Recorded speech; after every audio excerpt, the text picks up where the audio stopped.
Moji dragi gledatelji, u današnjoj emisiji ću vam nešto više govoriti o zdravstvenim blagodatima redovito konzumiranje vode sa limunom ili ajmo reći limunske vode. Određene zdravstvene blagodati možete očekivati kod ove vrste situacija i prije svega želim vam reći. Ključ je kao i uvijek umjereno konzumiranje vode sa limunom. Ukoliko je neumjereno konzumirate, možete imati puno veće probleme. Limun definitivno nije najomiljenija namirnica u velikom broju osoba. Međutim, većina nas ga može dodati u čajeve, limunadu, napraviti recimo začiniti salatu ili jednostavno iscijediti na ribu ili meso radi finije arome. Upravo taj limun koji se uvijek sjetimo tek kada je u hladnjaku ili zdjeli vidimo kao zadnju namirnicu, što je onako prilično, ajmo reći, šteta. Jer limun ne koristi veliki broj osoba, osim možda je to kako pijete vodu sa limunom, jer vam je to jednostavno. Međutim, šteta je jer je limun krcat sa mineralima, vitaminima i vlaknima. I rekao sam, voda sa limunom je jednostavan način poboljšavanja vašeg zdravlja. I kada koristite vodu sa limunom, možemo reći da prije svega bi vam preporuka bilo da ga uzimate ujutro natašten na plazan želudac. Flavonoidi iz citrusnog voća blagotvorno utječu na probavu. Sastojci iz limuna stimuliraju jetru u procesu lučenja žuči koja je neophodna za probavljanje samih masti. Prije svega vam to želimo reći, najčešće, iako vi možete konzumirati vodu s limunom tokom dana kada želite, možda je najbolje recimo 2 decilitra mlake vode popiti ujutro na tašte zajedno sa recimo pola iscijeđenog limuna. Možete čak i malo hrabrije, malo više od toga, promiješate vodu s limunom, popijete na tašte, normalno da očekujete bolju probavu i redovito poticanje same stolice. Sama voda s limunom daje bolju funkciju vaše jetre, potiče proizvodnju žuči i apsolutno vodite računa zbog kiselog okusa limuna. Mnogi od nas bi pomislili da je limun kisela namirnica. Međutim, nije. Limun je alkalna namirnica. I to je jako bitno za reći, jer naše tijelo kada se nalazi u fazi, ajmo reći, kiseline, ili da naše tijelo kiselije, itekako dobro znate, da je onda podložnije razvijenju bolesti.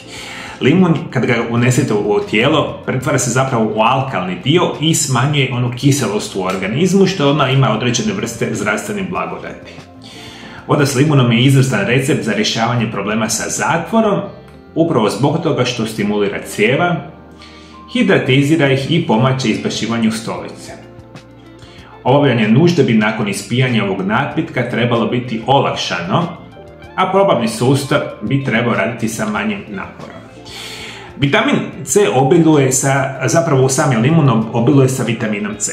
A svi vi koji me pratite redovito znate da je vitamin C, osim što će vam pojačati imunitet, što je odmah voda sa limunom dobra, jako je dobro za funkcioniranje vaše kože.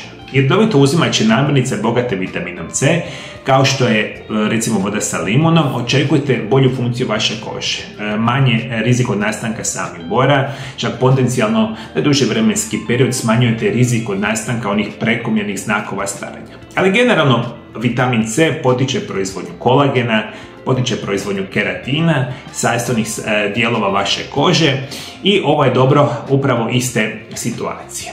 Ono što možemo reći, čak možete utjecati na staračke pjege ili ožiljke, bit će manje vidljivi.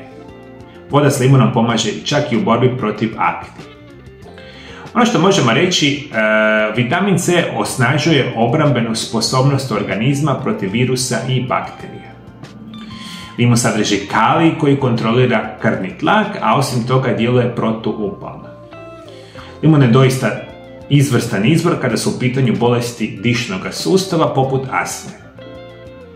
Kalij će pomoći kod problema sa nastajanjem žučnih kamenaca, limun će pomoći kod apsorpcije željeza, što je jako bitno za reći. Vi nećete vjerovati, postoje studije koje danas pokazuju da limun, kada ga redovito konzumirate, osim što će vas učiniti budnima, daće vam više energije iste sekunde, preventivno može djelovati za smanjivanje rizika od nastanka depresije i anksioznosti. Neće vas voda s limunom izliječiti od ovih problema, međutim vi ukoliko ste jedna od tih osoba koja već ima ovog tipa problema, ako će situacija sa stresom i anksioznošću biti malo bolja kako popijete vodu sa limunom, zašto to ne bi isprobali?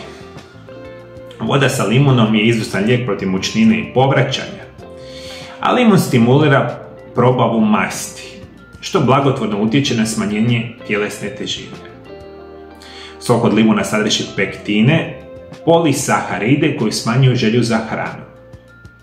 Stoga čaša vode s limunom ujutro natašte pruža osjećaj sitosti našem organizmu, a osim toga voda s limunom će vam pomoći kod brže razgradnje same hrane. Bolja probava, poticanje mršavljenja, normalno da ide sa vodom sa limunom. Vi morate znati da vam limun je prirodni, ajmo tako reći, način izbacivanja viška tekućine iz vašeg organizma i da je limun zajedno sa vodom potiče detoksikaciju organizma. Jer mi svakodnevno trujemo naš organizam upravo sa lošom hranom, lijekovima i slično, i vi kada popijete vodu sa limunom imat ćete veći nagon za mokrenje i što više mokrite tokom dana i što ste regularni što se toga tipa tiče, vaše tijelo će imati manje toksina u organizmu i bit će izvanredno dobro. Ono što je bitno prije svega reći da čak vam djeluje na bolju funkciju jetre, bolju funkciju bubrega i slično, što je nekako najbitnije. Voda s limunom možda još ima određene vrste zdravstvenih blagodati i ovo su neki od najjednostavnijih. Međutim, to ćemo u jednim drugim emisijama pričati, biti će kada ne smijete konzumirati vodu s limunom. Problem nastaje kad vi to konzumirate prekomjerno. U jednostavnoj verziji vi nikako nećete piti vodu s limunom 365 dana u godini. Za bilo kojih od ovih zdravstvenih blagodati, i to naravno ovisi od osobe do osobe, pijte recimo 15 do 30 dana zaredom vodu sa limunom, recimo ujutro natašte. U 2 decilitra vode, rekli smo, iscijedite pola limuna, popijete ga i pijte ga recimo malo sporije, nemojte ga naglo popiti, onda ćete imati određene zdravstvene blagodati. Međutim, uvijek tokom godine radite pauze.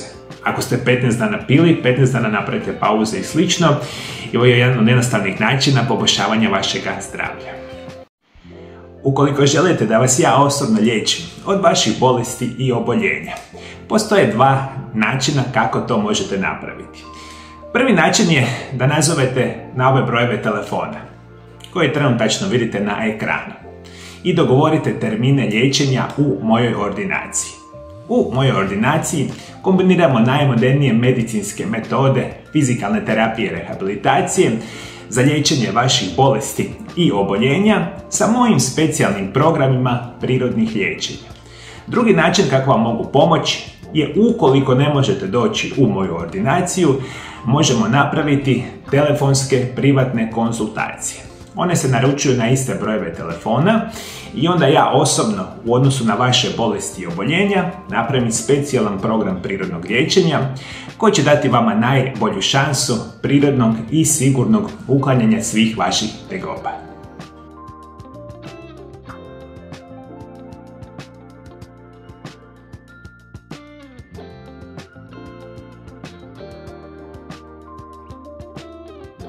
Nevjerojatne zdravstvene blagodati redovitog konzumiranja naranče. Naranča je još jedan od onih omiljenih voća koje veliki broj vas obožava, to ćete saznati u ovom video zapisu pored mene. Hvala vam najljepše što me pratite me i dalje do druge emisije. I budem pozdrav!